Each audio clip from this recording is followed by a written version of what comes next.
नमस्कार दोस्तों, स्वागत करते हैं आपका कैरियर मेकर इंस्टीट्यूट में। और आज 26 मई 2023 को फिर हम हाजिर हैं नई करंट अफेयर की क्लास लेकर के।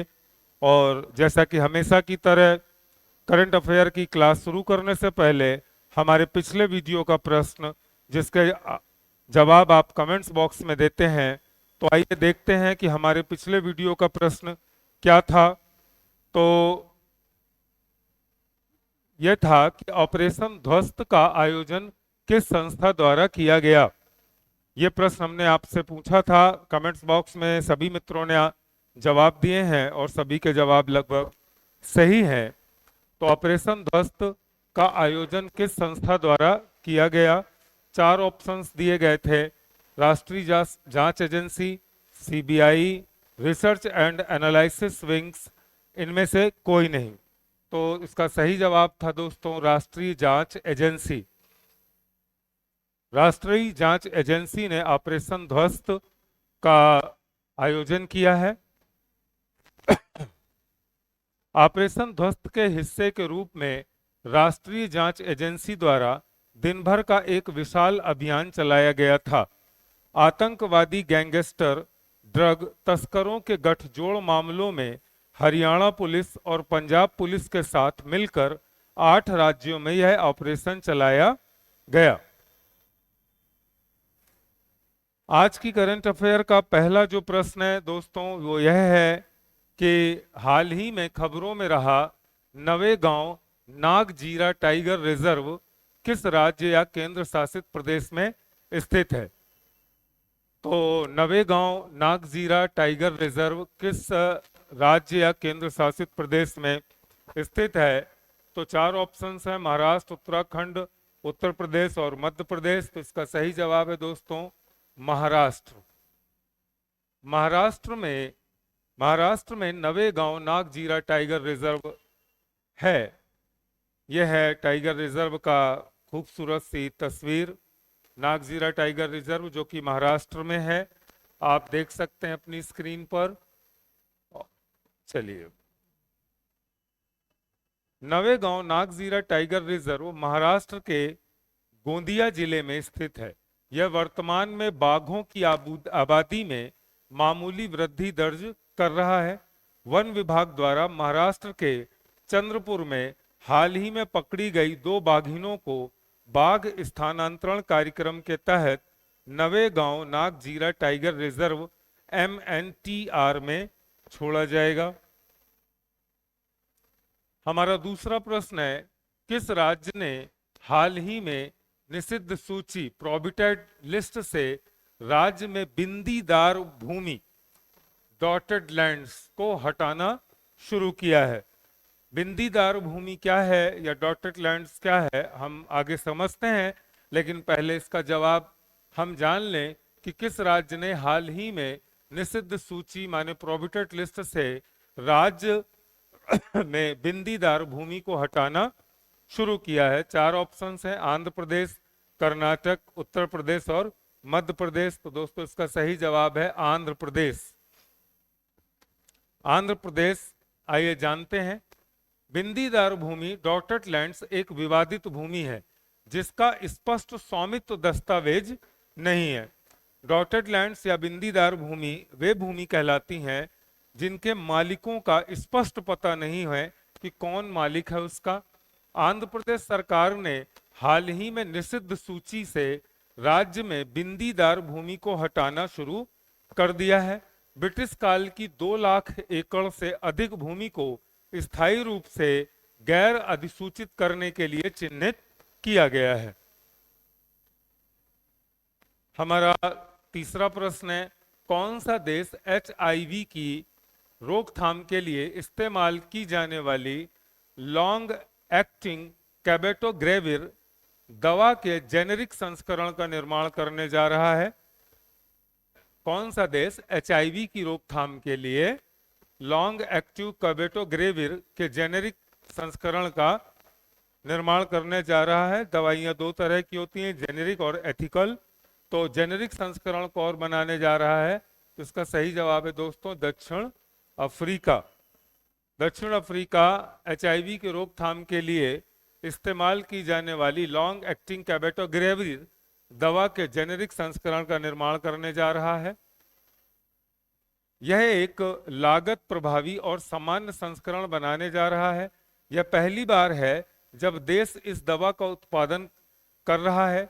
यह कदम महत्वपूर्ण है क्योंकि अफ्रीकी महाद्वीप पर अधिकांश दवा उत्पादन केवल 38 देशों तक सीमित है, जिसके परिणाम स्वरूप 40% से कम दवाएं स्थानीय स्तर पर निर्मित होती हैं। बाकी की 60% दवाएं वो आयात करते हैं।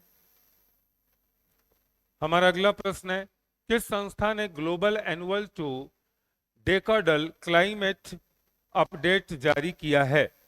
एक बार फिर प्रश्न को हम दोहरा लें। किस संस्था ने global annual to decadal climate update जारी किया है? 4 ऑप्शंस हैं, WMO, WHO, UNO, UNEP। तो सही जवाब है WMO। WMO ने global annual to decadal climate update जारी किया है।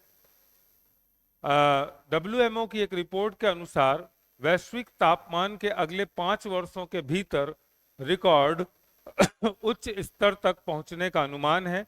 इस रिपोर्ट में 2023 और 2027 के बीच कम से कम 1 वर्ष के लिए पूर्व औद्योगिक स्तरों से 1.5 डिग्री सेल्सियस से अधिक वार्षिक निकट सतह वैश्विक तापमान की 66% वृद्धि की संभावना पर भी प्रकाश डाला गया है। हमारा अगला प्रश्न है, 2023 में G7 शिखर सम्मेलन का मेजबान कौन सा देश है? 4 ऑप्शंस हैं, जापान, चीन, कोरिया और भारत। तो 2023 में G7 शिखर सम्मेलन का मेजबान दोस्तों है जापान। जापान इसका सही जवाब है।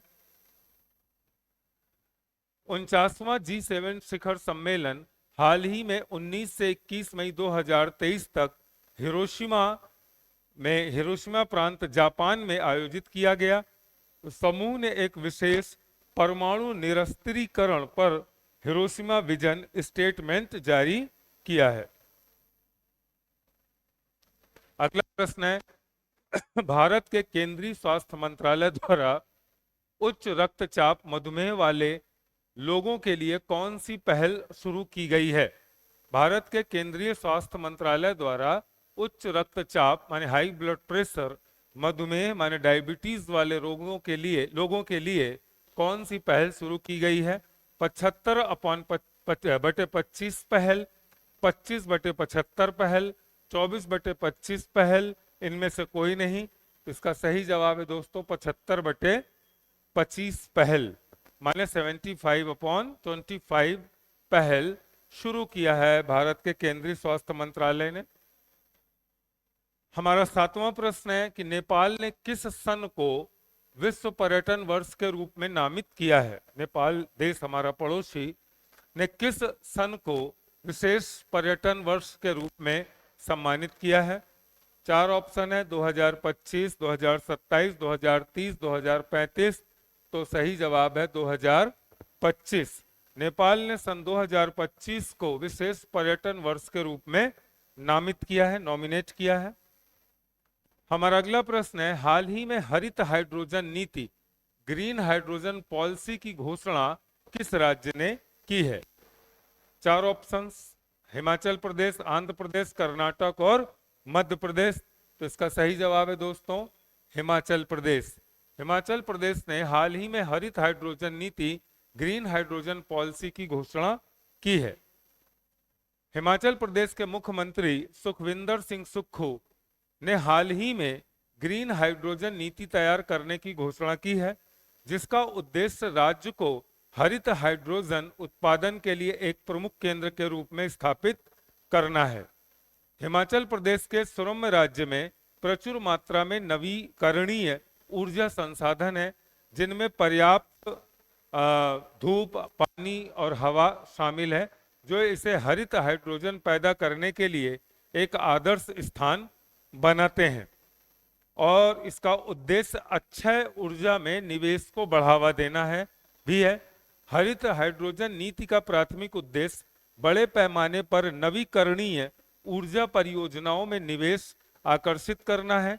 इलेक्ट्रोलिसिस के लिए हरित बिजली की निरंतर और सतत आपूर्ति सुनिश्चित करके यह नीति हरित हाइड्रोजन के उत्पादन के लिए अनुकूल वातावरण चलाने का प्रयास करती है। हमारा 9वां प्रश्न है, हाल ही में जल जीवन मिशन ने कितने करोड़ नल जल कनेक्शन की उपलब्धि हासिल की है? 4 ऑप्शंस हैं, 9, 12, 8 या 15 करोड़। तो सही जवाब है दोस्तों 15 करोड़, क्षमा चाहते हैं 12 करोड़। 12 करोड़ नल जल कनेक्शन की उपलब्धि हासिल की है। हमारा अगला प्रश्न है, हाल ही में 7 धार्मिक स्थल जल मार्गों से कौन जुड़ेगा? बद्रीनाथ, मथुरा, गुवाहाटी या कटक? तो सही जवाब है गुवाहाटी। गुवाहाटी हाल ही में 7 धार्मिक स्थल जल मार्गों से जुड़ेगा।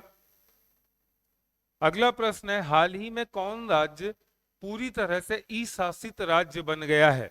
भारत में कौन सा राज्य है जो पूरी तरह से ई शासित राज्य बन गया है? इलेक्ट्रॉनिक ई का मतलब केरल, आंध्र, कर्नाटक या हिमाचल प्रदेश? तो सही जवाब है दोस्तों केरल। केरल हाल ही में ई शासित राज्य पूरी तरह से बन गया है। और दोस्तों आज का प्रश्न आपके लिए है, जिसके आंसर का निवेदन हम आपसे कमेंट बॉक्स में करते हैं। तो आज का प्रश्न आपके लिए है कि हाल ही में शराब पर स्वास्थ्य चेतावनी लगाने वाला दुनिया का पहला देश कौन बन गया है? माने जैसे कि सिगरेट में वैधानिक चेतावनी लिखी रहती है, smoking is injurious to health, और भी धूम्रपान से कैंसर होता है, इस तरह की चेतावनियां लिखी रहती हैं। तो हाल ही में शराब पर स्वास्थ्य चेतावनी लगाने वाला दुनिया का पहला देश कौन सा है? आयरलैंड है, फिनलैंड है, यूएई है या भारत है? इसका जवाब आप कमेंट्स बॉक्स में करें, हमारा निवेदन है। आप करते हैं उसके लिए हम धन्यवाद देते हैं। और एक नए वीडियो के साथ मिलने तक आपसे हम विदा लेते हैं और मिलते हैं एक नए करंट अफेयर की क्लास के साथ। तब तक के लिए नमस्कार, धन्यवाद।